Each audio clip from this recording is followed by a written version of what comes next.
The economic outlook and monetary policy.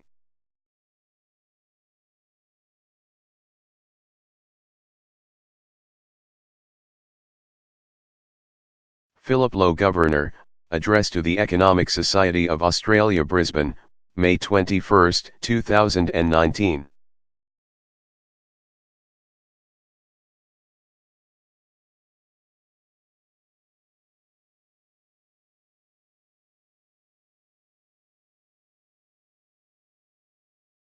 Thank you for the invitation to speak to the Economic Society of Australia.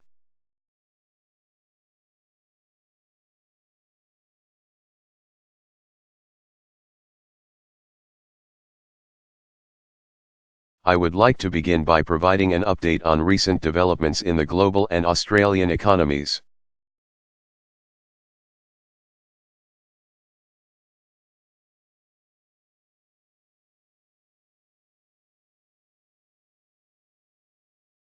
The global picture.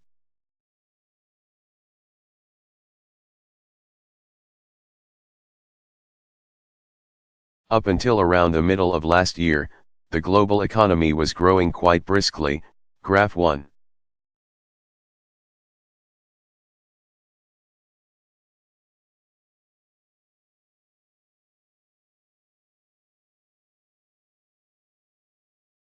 Then, over the second half of the year, growth slowed and this lower pace continued into 2019.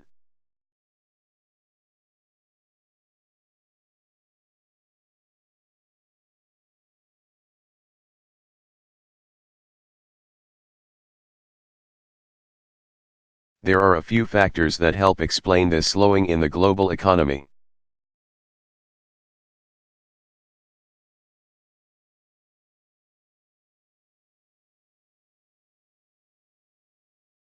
The first is a slowdown in the Chinese economy.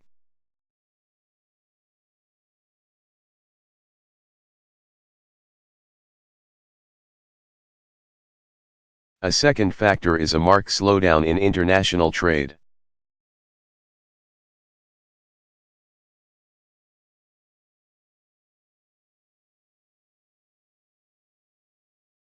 A third factor contributing to the slowdown in global growth has been a series of country-specific factors.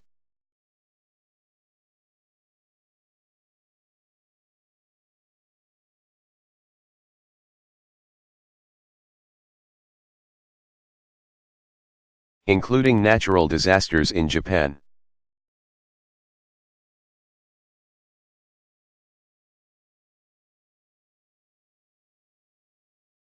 A new vehicle emissions testing regime in Germany and some extreme weather events.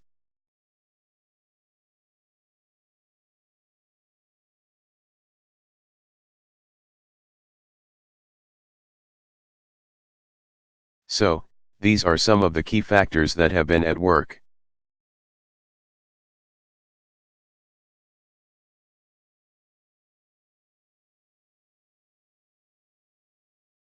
Looking forward, the global picture looks a little brighter, and it is.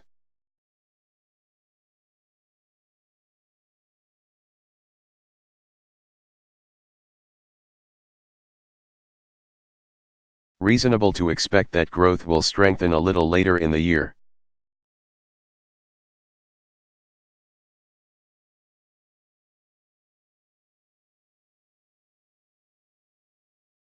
The Chinese authorities have responded to the slowing in their economy with measures to support economic activity.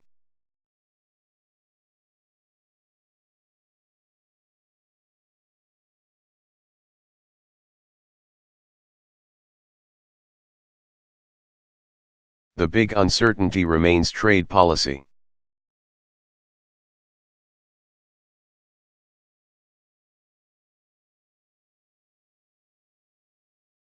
One other feature of the global economy that I would like to draw your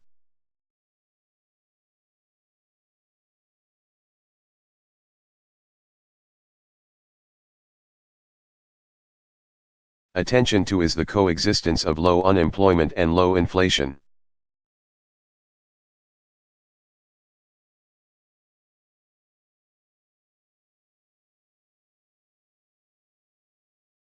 while wages growth has picked up.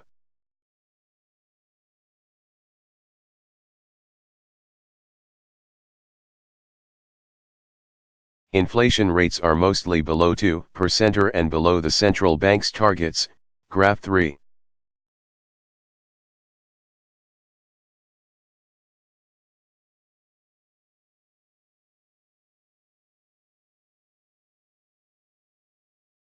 This experience is the opposite to that of the 1970s and early 1980s.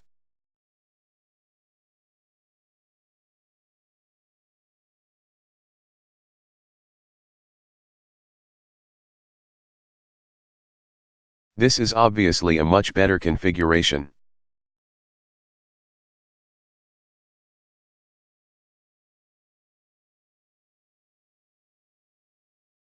Understanding why this has happened is a priority for us.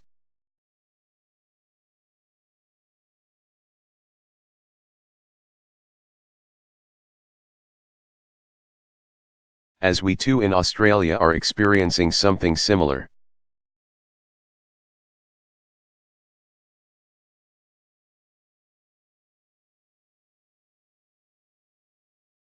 We can't be sure how long these effects will last and whether the coexistence of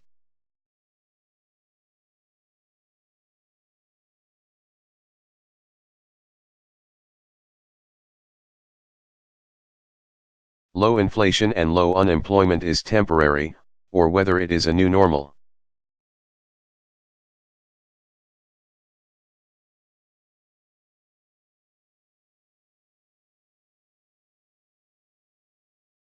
The Australian economy.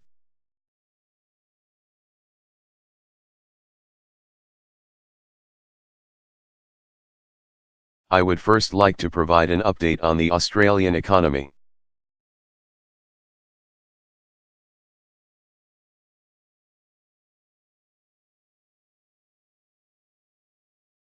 Just as the global economy slowed over the second half of 2018, so too did the Australian economy. We went from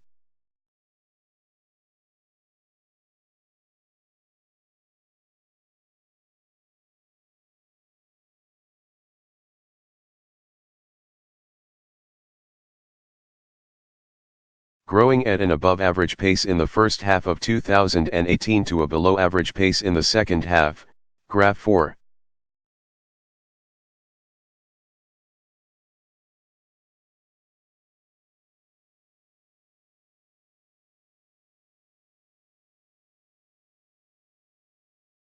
As has been the case globally, we had our own country-specific factors that have temporarily weighed on economic growth.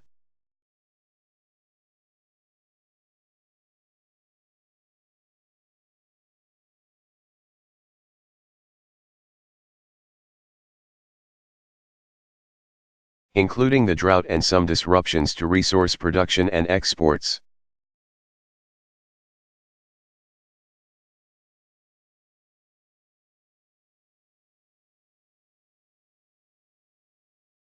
More fundamentally, though, the main reason for the shift in momentum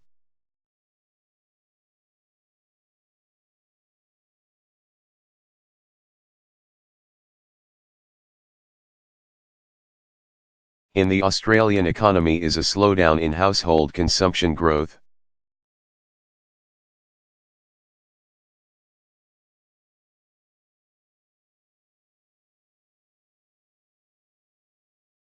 The decline in housing prices is a factor here.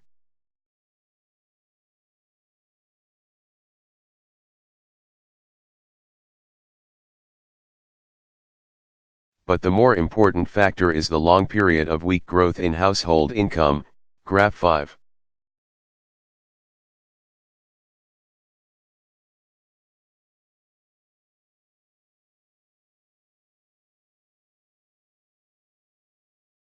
We are not expecting a quick turnaround in growth in consumer spending.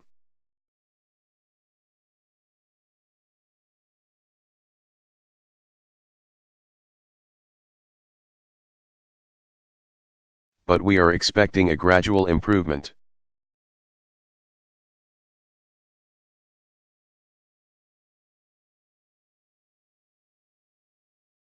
Over the past year, tax paid by households increased at a much faster rate than did income.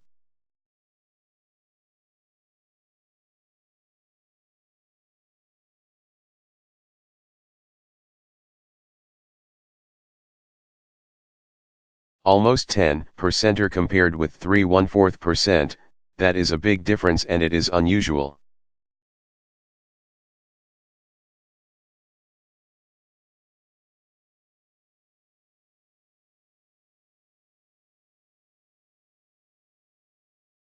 Our expectation is that the stronger growth in disposable income will flow through into household spending.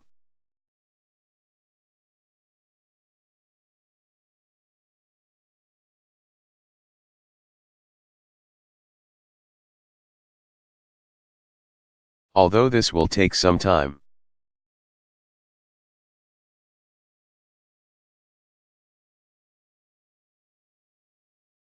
Looking beyond household spending.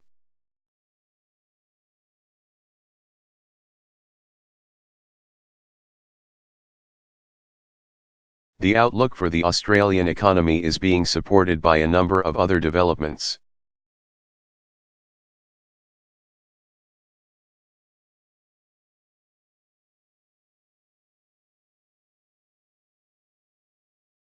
The first is the ongoing investment in infrastructure.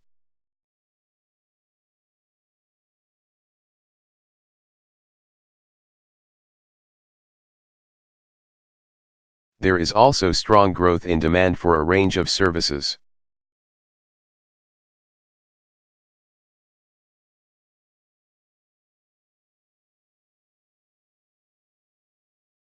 Partly as a result of ongoing strong population growth.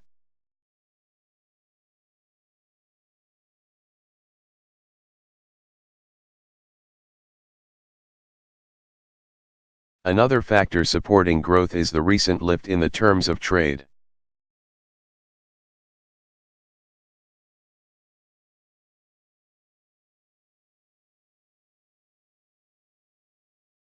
Which have continued to surprise on the upside, boosting our national income.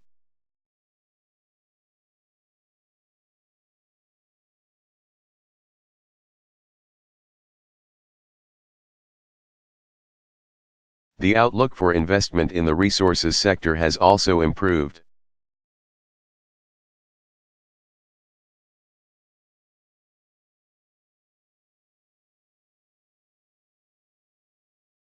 Due to both higher levels of sustaining capital investment and the commencement of some new projects.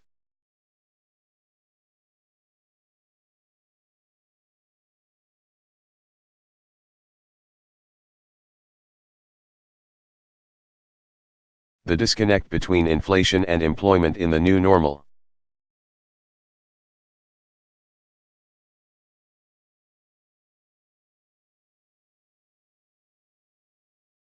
Is a pleasure to be here at the National Tax Association Annual Spring Symposium.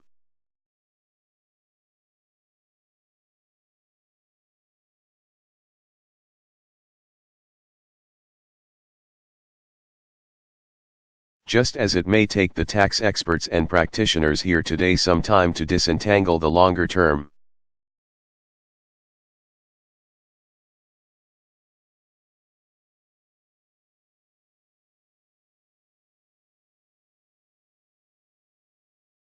Implications of recent major changes to tax policy, so, too, we are in the process of analyzing the lessons for monetary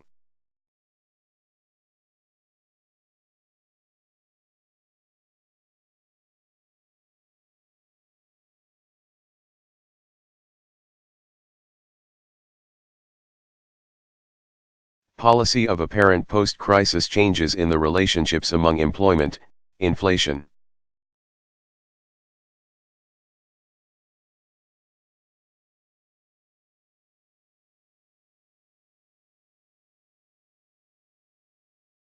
and interest rates. Point 1. The Congress has assigned the Federal Reserve the job of using monetary policy to achieve maximum employment and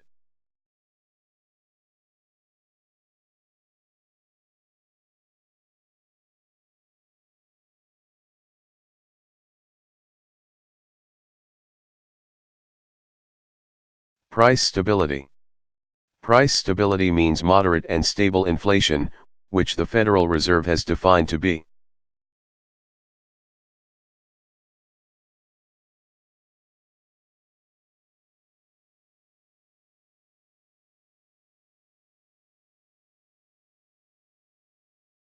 2% inflation. Maximum employment is understood as the highest level of employment consistent with price.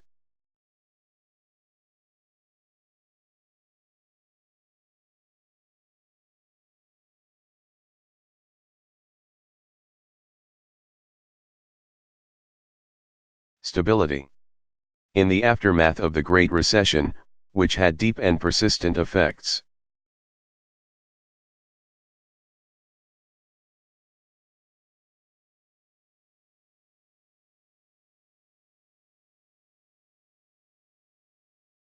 it is important to understand whether there have been long-lasting changes in the relationships among employment, inflation,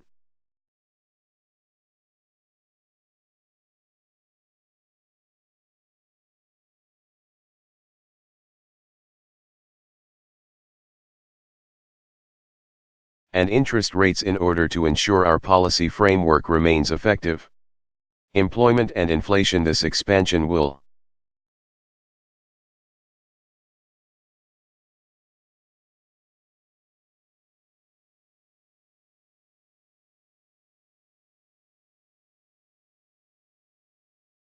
soon become the longest on record in the United States. Growth has persisted throughout the past decade.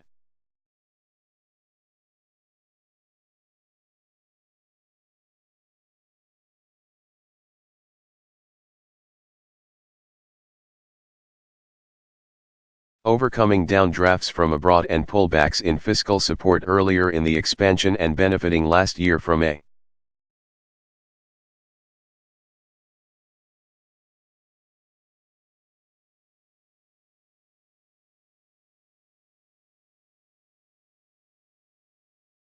large fiscal boost. Recent data confirm that consumers remain confident, workers are productive, and businesses are hiring.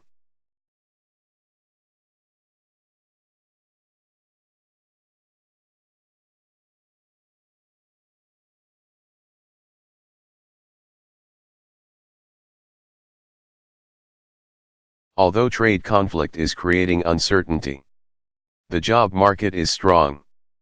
At 3.6%.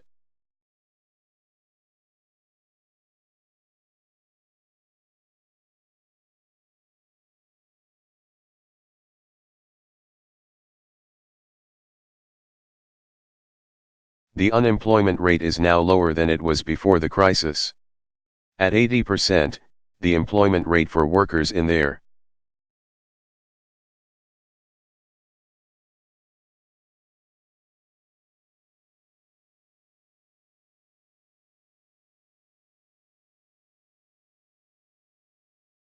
Prime working age years, a more comprehensive measure of slack that includes shifts in labor force participation as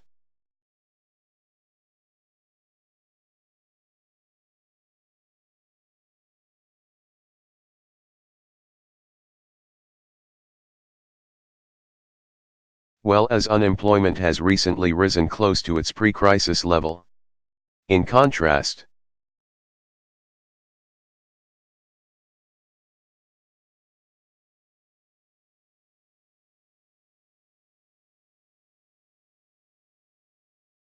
the picture on inflation is puzzling this far into an expansion. Despite the strengthening of the labor market,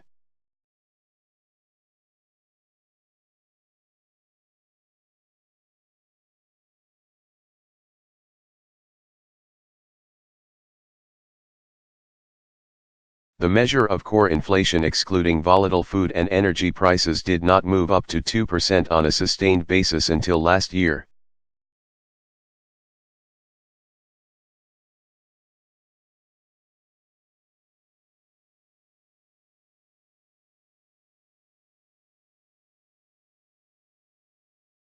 And in the most recent reading, the 12-month change has moved down to 1.6%.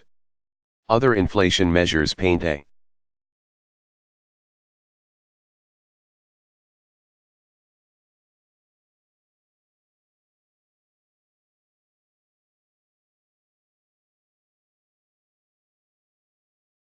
Somewhat more reassuring picture. The Dallas Fed's trimmed mean measure of inflation.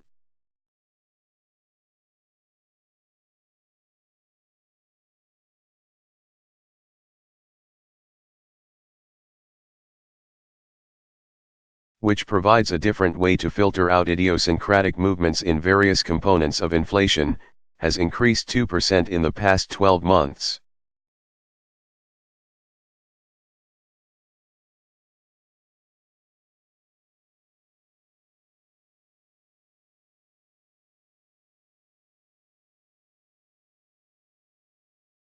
Slightly higher than its level of 1.9% for the 2 previous years. To the new normal since the Great Recession.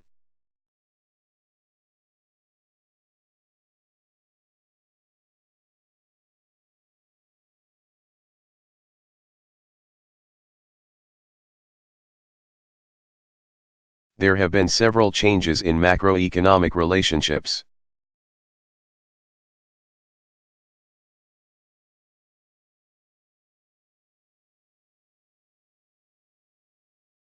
Which I refer to as the new normal. Point 3. Now is a good time to assess the characteristics of the new normal and what they mean for monetary policy.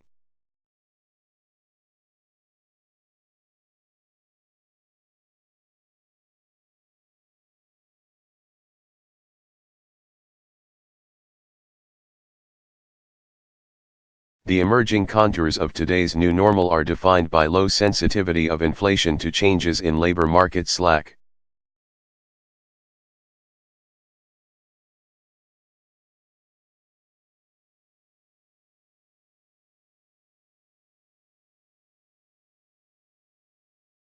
A low long-term neutral rate of interest, and low underlying trend inflation. Let me take each in turn. In today's new normal.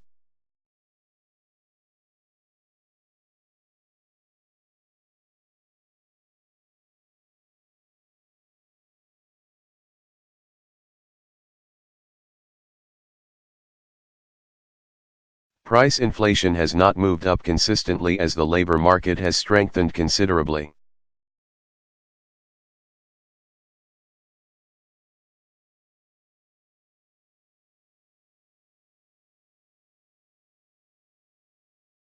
Over the course of the long expansion. This is what economists mean when they say the Phillips curve is very flat.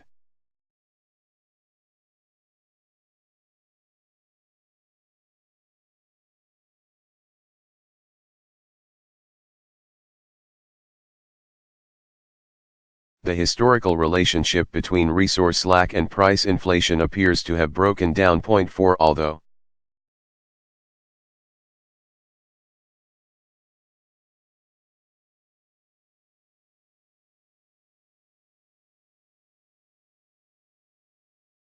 wage growth has been moving progressively higher as labor market slack has diminished.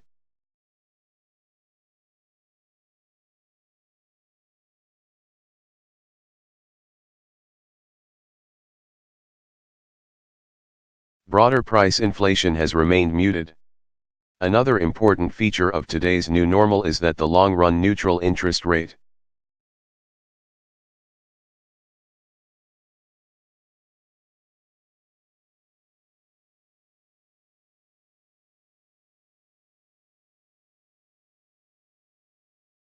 seems to be lower than it was historically. The neutral rate of interest refers to the level of the federal funds.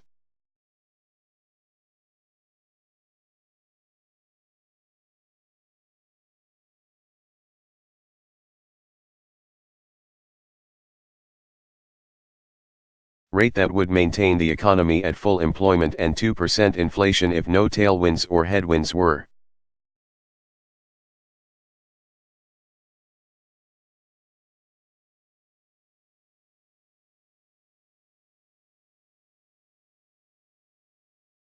Buffeting the economy. The decline in the neutral rate likely reflects a variety of forces globally.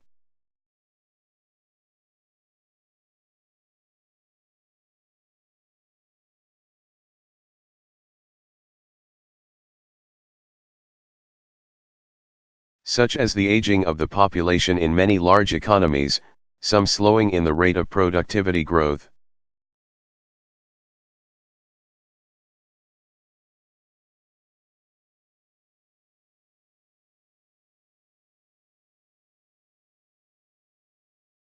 And increases in the demand for safe assets.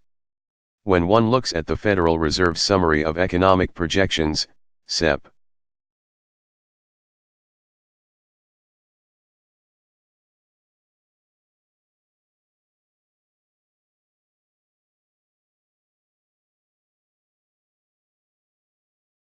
it is striking that over the past 5 years, since the SEP interest rate projections first became available,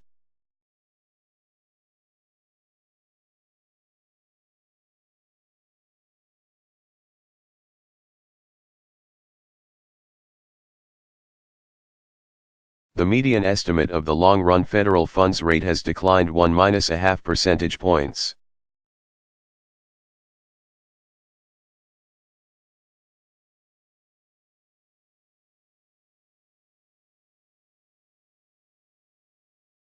From 4.14% to 2.75%.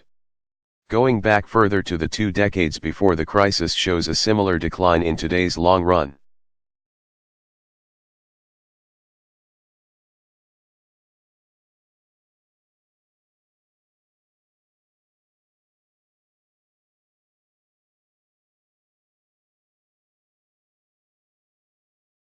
Neutral rate relative to earlier blue chip consensus forecasts of the long-run federal funds rate.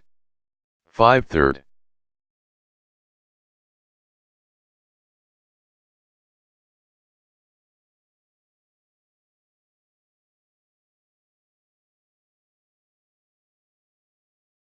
Underlying trend inflation. The trend in inflation after filtering out idiosyncratic and transitory factors appears to be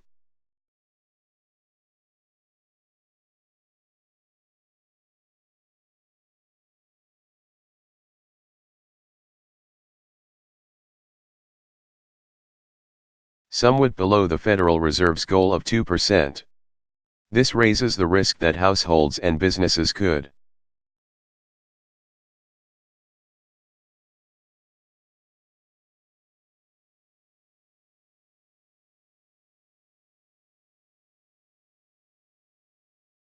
come to expect inflation to run persistently below the Federal Reserve's target and could change their behavior.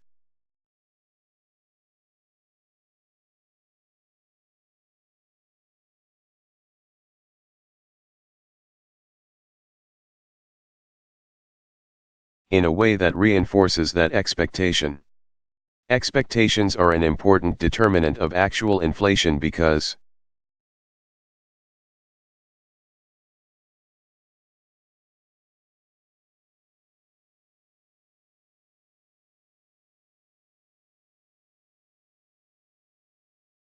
wage and price behavior by businesses and households is partly based on expectations of future inflation. While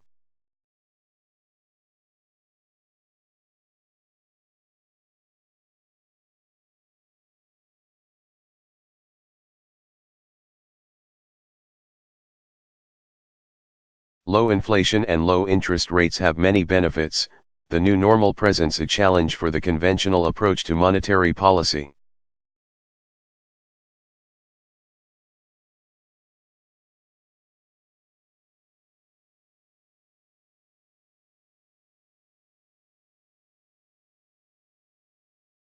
In which the Federal Reserve could rely on changes in the level of the federal funds.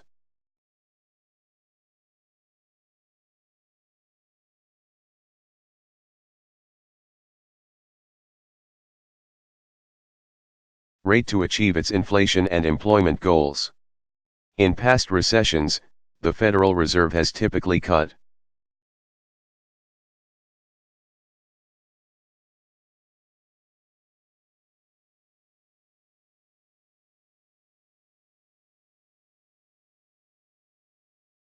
interest rates by 4 to 5 percentage points in order to support household and business spending and hiring.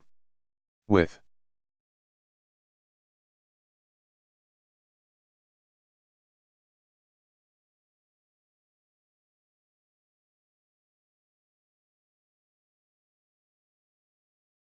The long-run neutral rate low and with underlying trend inflation somewhat below target.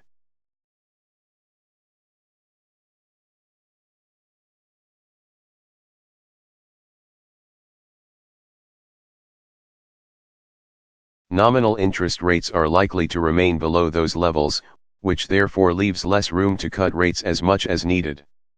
With less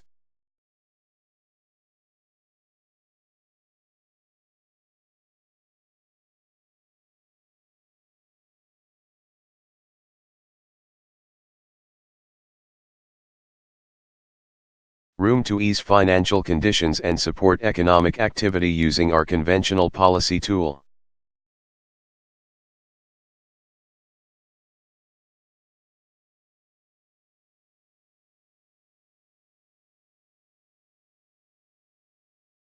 The economy may endure prolonged periods during and after recessions with short-term interest rates pinned at their effective lower bound. That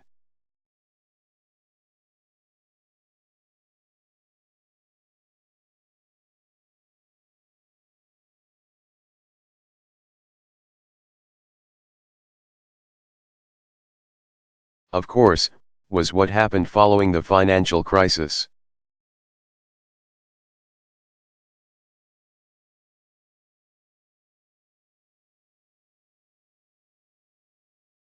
When the Federal Reserve kept interest rates close to zero from December 2008 through November 2015. That constraint limits the Federal Reserve's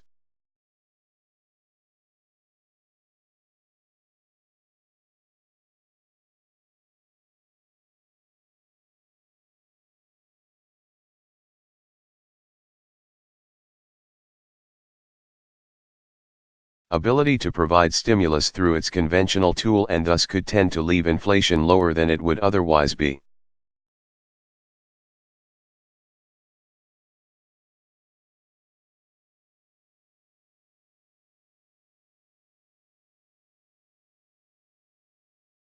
And unemployment higher. The experience of several years with the federal funds rate pinned at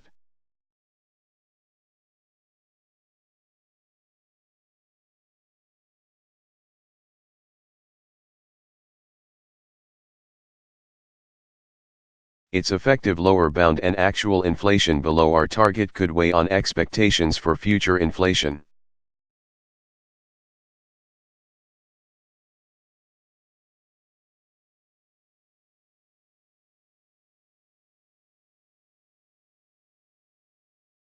And thereby influence the behavior of households and businesses that helps determine wages and prices. The experience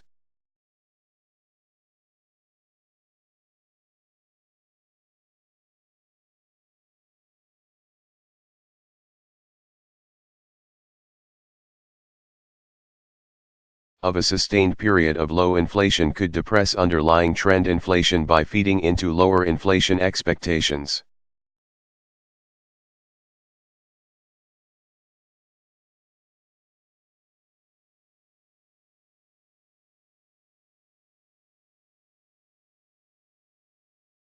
Further reducing nominal interest rates and the space to cut interest rates in what could become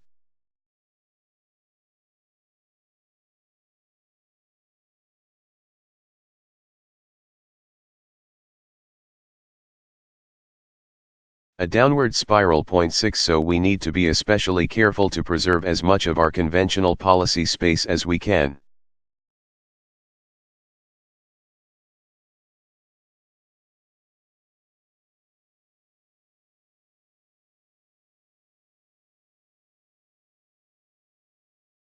While exploring mechanisms to augment the effectiveness of our framework. 7 Maximum employment in the new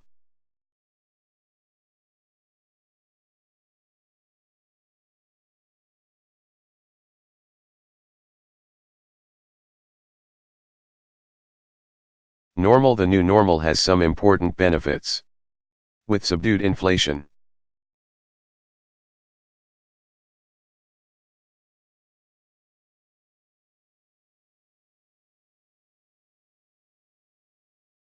the sustained expansion has drawn workers back into the labor market after a damaging recession. The unemployment rate is approaching a 50-year low.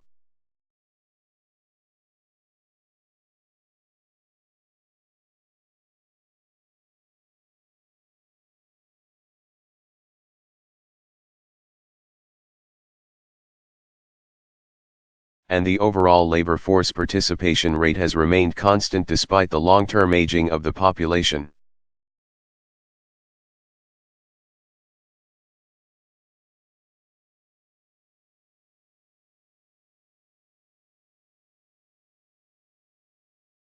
That would otherwise be pushing participation lower, like the overall unemployment rate.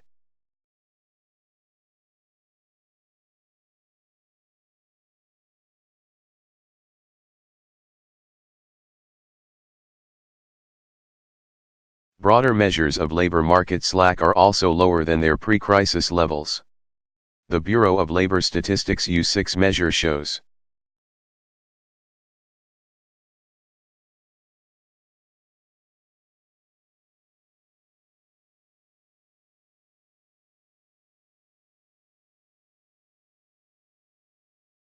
that two groups have recently shrunk to pre-crisis levels after rising considerably during the recession.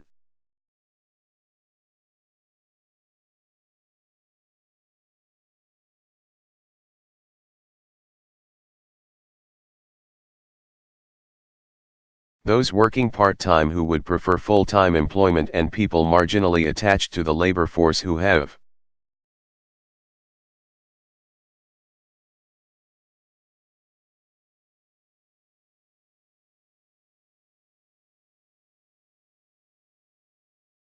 looked for work in the previous year but stopped looking more recently. The strong labor market is leading to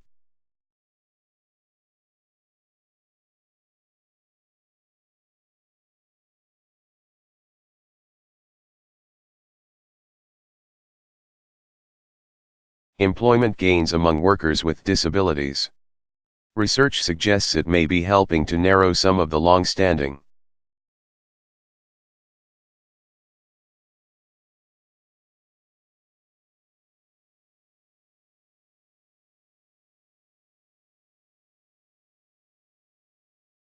disparities for some racial minorities, although this development is tentative and modest. 8 We hear from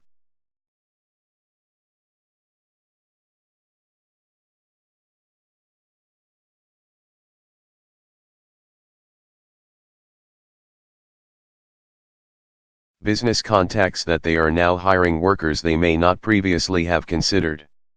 During the recession,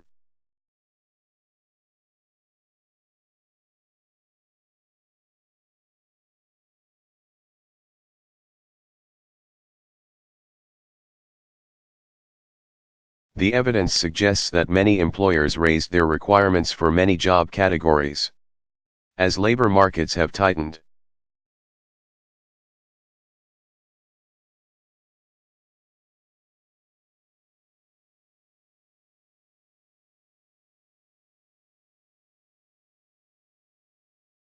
employers in certain sectors, occupations, and areas of the country report they are loosening requirements.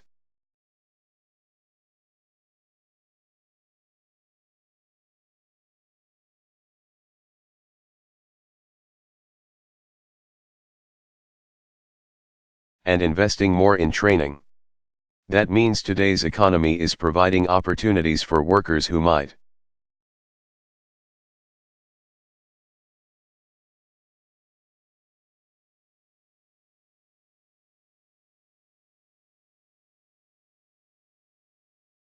previously have been left on the sidelines, including those with records of past incarceration or who lack a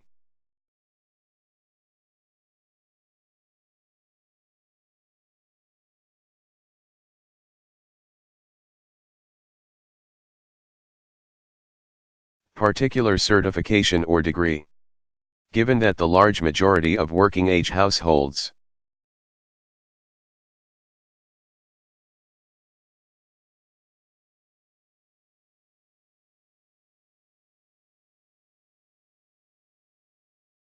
those at the middle and lower ends of the income distribution, rely primarily on wage income, advancing our employment mandate has served.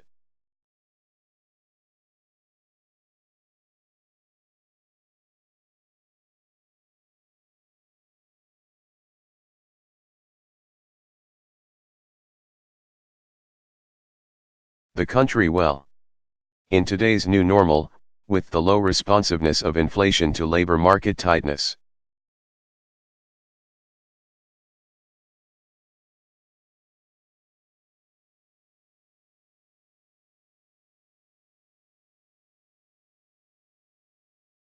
There appears to be little evidence so far of a trade-off with our price stability objective. The sustained strengthening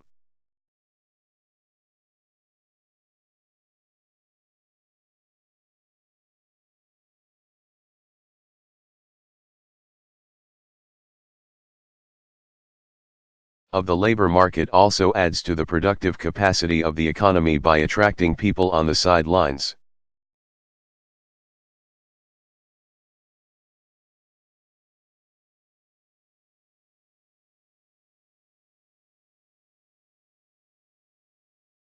To join or rejoin the labor force and move into employment.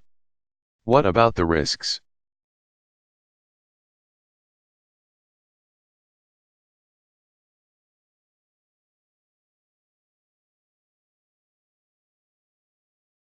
Of course, there are also risks. The past three downturns were precipitated not by rising inflation pressure,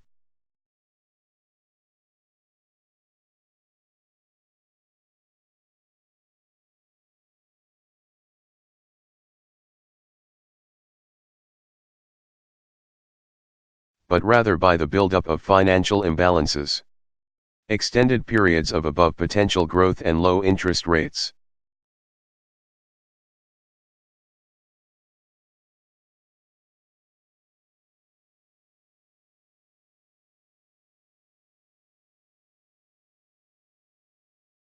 Tend to be accompanied by rapid credit growth and elevated asset valuations, which tend to boost downside risks too.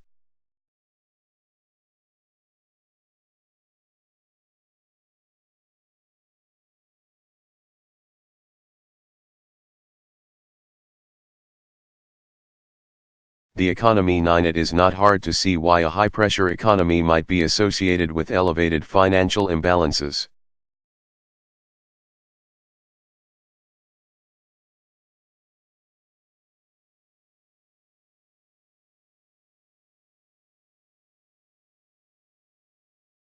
Especially late in the cycle.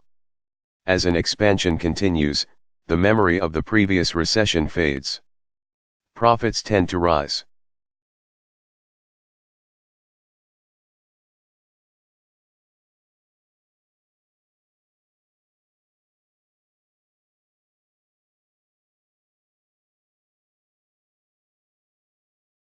Experienced loss rates on loans are low, and people tend to project recent trends into the future.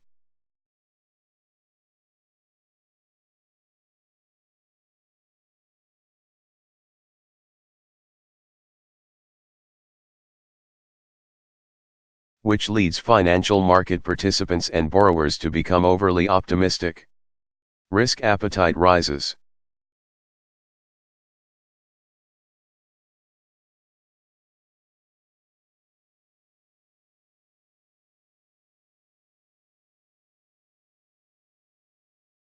Asset valuations become stretched, and credit is available on easier terms and to riskier borrowers than earlier in the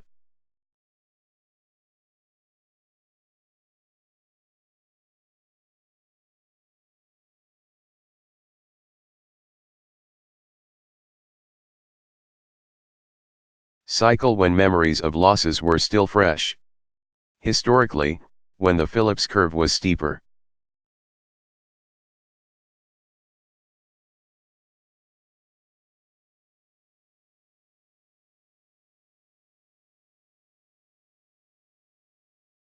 Inflation tended to rise as the economy heated up, which naturally prompted the Federal Reserve to raise interest rates.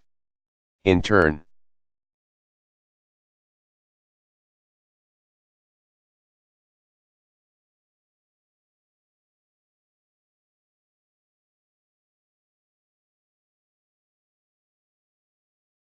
the interest rate increases would have the collateral effect of damping increases in asset prices and risk appetites.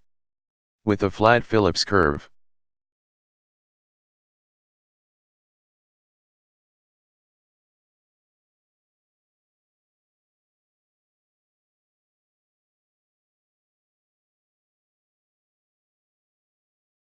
inflation does not rise as much as resource utilization tightens, and, accordingly,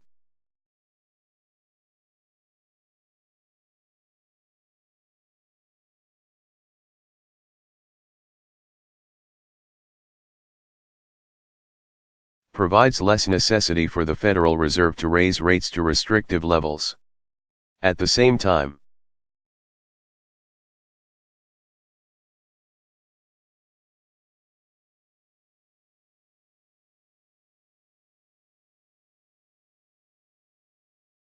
low interest rates along with sustained strong economic conditions are conducive to increasing risk appetites, prompting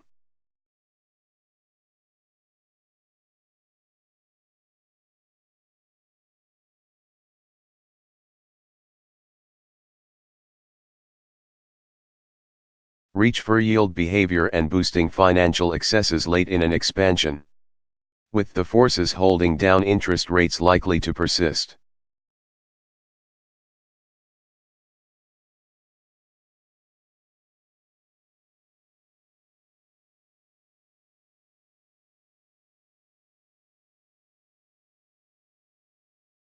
Valuation pressures and risky corporate debt, such as leveraged lending,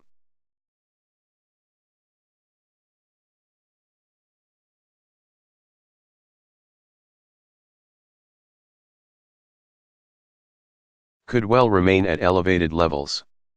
Elevated valuations and corporate debt could leave the economy more vulnerable to negative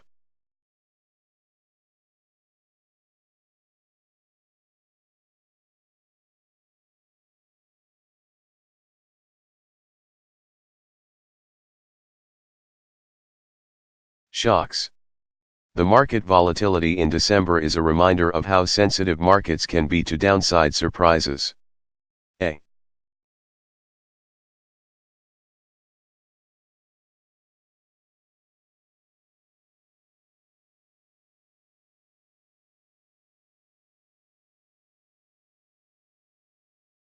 Key implication of the weakening in the relationship between inflation and employment, then.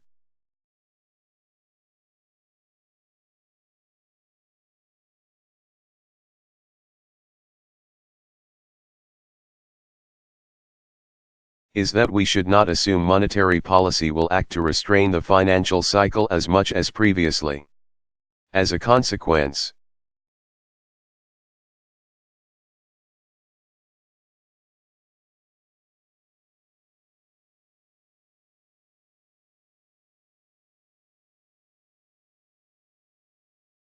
policymakers may need to think differently about the interplay of the financial and business cycles due to the combination of a low neutral rate,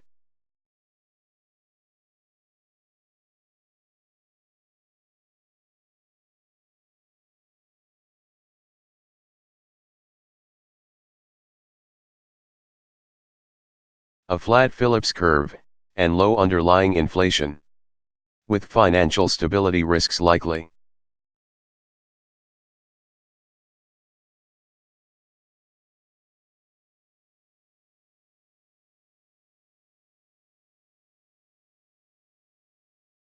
To be more tightly linked to the business cycle than in the past, it may make sense to take actions other than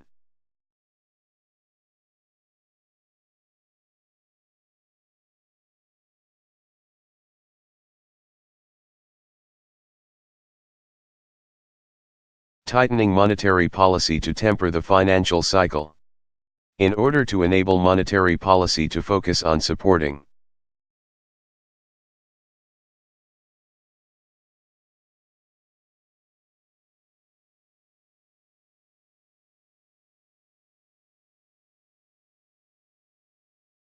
the return of inflation to our symmetric 2% target on a sustained basis along with maximum employment.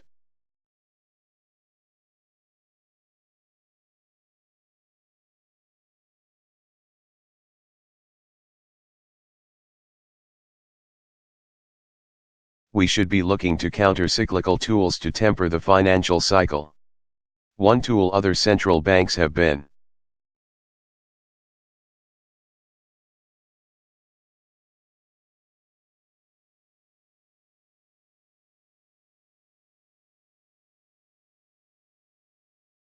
using to help temper the financial cycle is the counter-cyclical capital buffer, CCIB. The CCIB provides regulators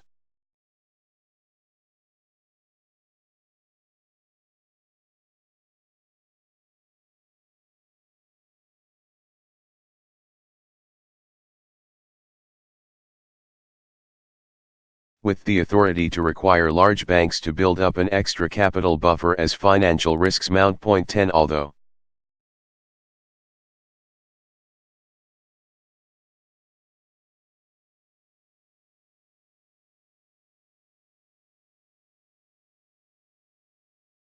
the CCIB was authorized as part of the post-crisis package of reforms, so far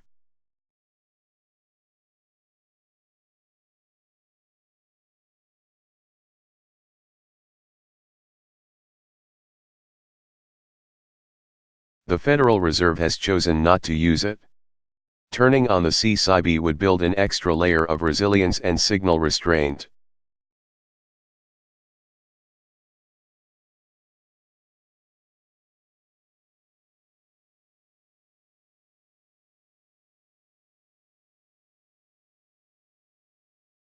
Helping to damp the rising vulnerability of the overall system. Moreover, because the CCIB is explicitly counter-cyclical,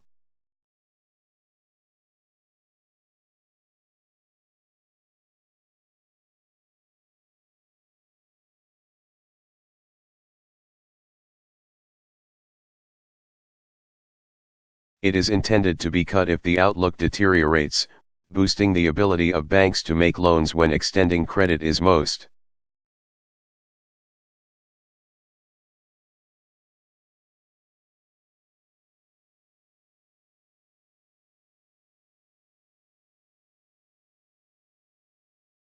needed and providing a valuable signal about policymakers' intentions.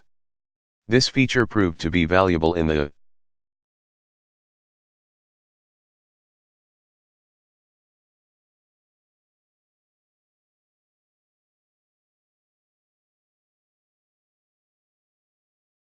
United Kingdom in the wake of the Brexit referendum. If counter-cyclical tools and other regulatory safeguards are not adequate over the cycle,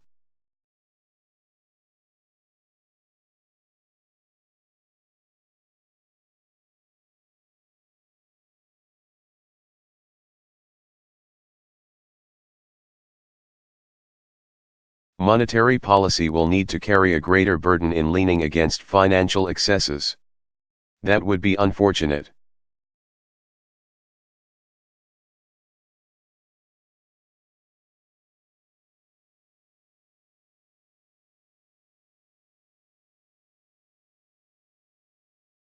Because adding financial stability concerns to the burden of conventional monetary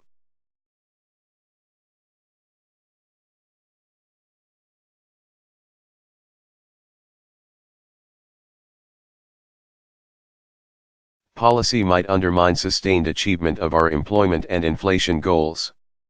Because the financial cycle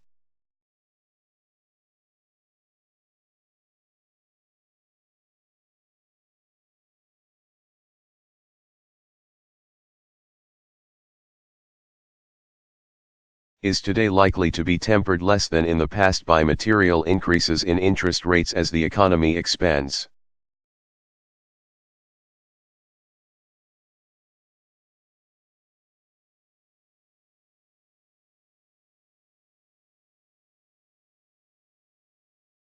The appropriate level of bank capital for today's conditions is unlikely to be the same as in past business cycles.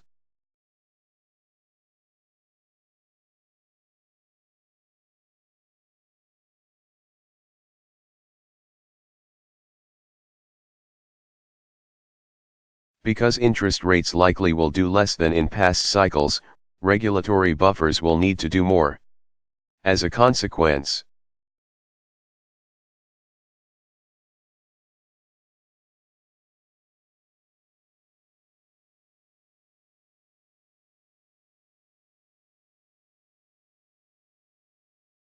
Now is a bad time to be weakening the core resilience of our largest banking institutions or to be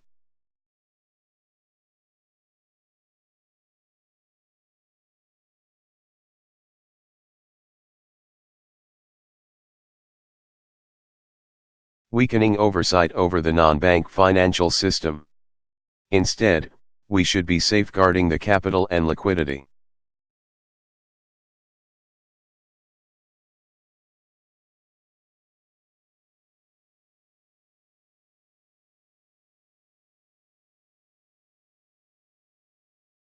Buffers of banks at the center of the system, carefully monitoring risks in the non-bank sector.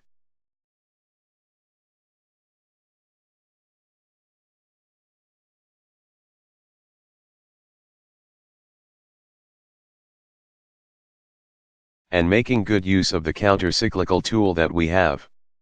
Achieving our inflation objective on a sustained basis finally.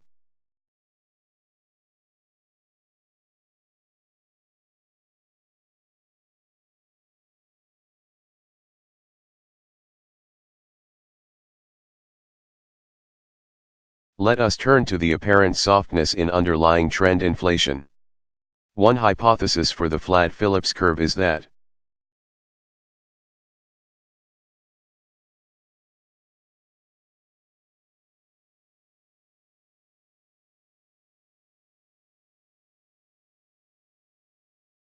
central banks have been so effective in anchoring inflation expectations that tightening resource utilization is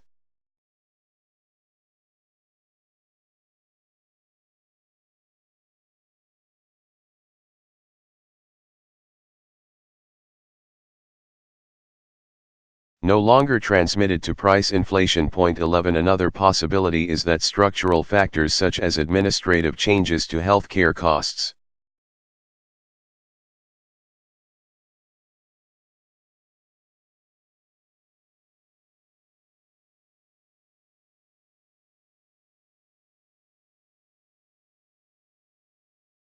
globalization, or technological-enabled disruption have been dominant in recent years.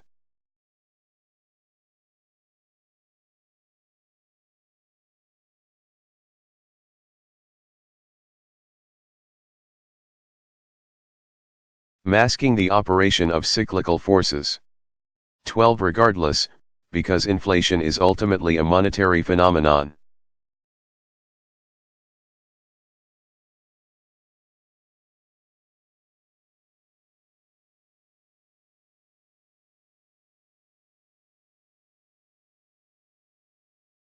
The Federal Reserve has the capacity and the responsibility to ensure inflation expectations are firmly anchored.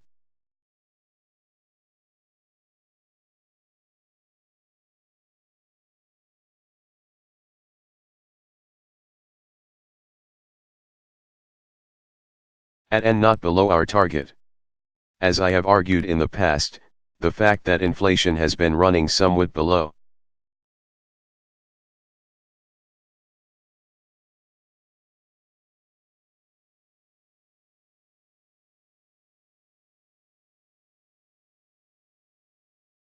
our longer-run goal of 2% may not be entirely due to labor market slack or to transitory shocks.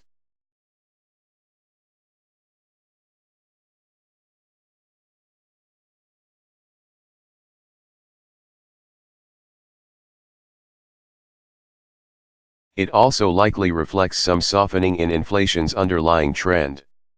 13. First, estimates of underlying inflation based.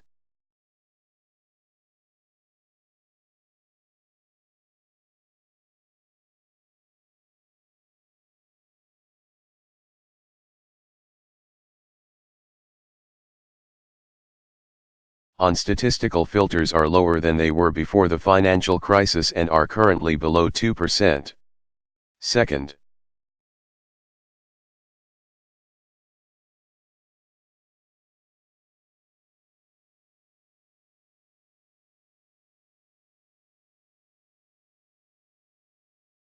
estimates of longer-run inflation expectations based on the University of Michigan surveys of consumers and on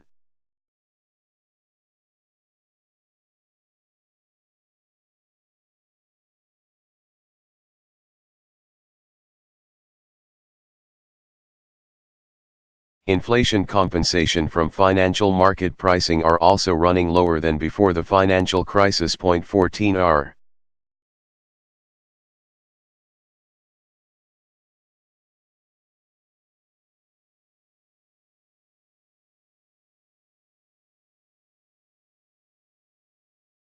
Goal now is to get underlying trend inflation around our target on a sustained basis. What would this take?